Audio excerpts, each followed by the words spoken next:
I was not allowed to watch Twilight Zone as a child. I would sneak the kitchen door that kind of swung out, and I would poke my eye through and take a look at the TV set, and then my mother would say, no, you'll get nightmares. Never seen an episode of Twilight Zone before this. Not before this run. No. I remember the UHF stations on your TV. That was where Twilight Zone showed up.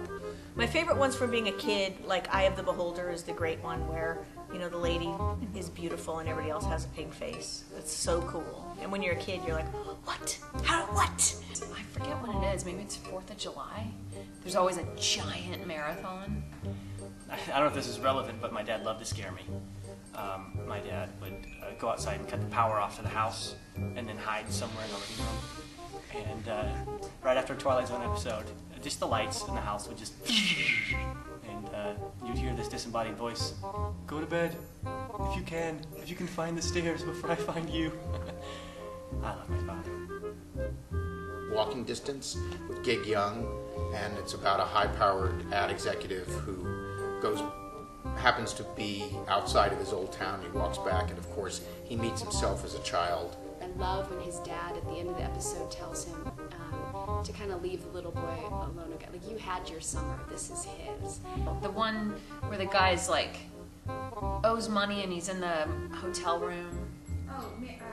Nervous man in a $4 room. About a guy, his name is Jackie Rhodes, and he's just really nervous and he's all in a room. It's all him talking to himself the whole time. My favorite was always Terror at 20,000 feet, or Nightmare at 20,000 feet, which is the one in which William Shatner is on a plane. He's already nuts, and a gremlin starts pulling the plane apart. I like 16mm Shrine. There's one called The Great Big Wish, or The Big Wish. It's so good. Oh. And she just constantly watches her younger self on her 16mm screen, and she just wants to get back there, and she can't move on, she can't move on, she can't move on, and her agent is trying to get her to come back to the real world, basically, and at the end, she just gets sucked into it. The one where the guy, he just wants to read, and he's sort of a nerd, and the rest of the world is all mean to him. I can never remember the name of the episode, but it's the U-boat commander who is on the boat that he sinks, and it is happening as in perpetuity. And the world ends, and he discovers this library, right? And that's all. And his heaven would be just, he had all the time in the world now to read all these great books.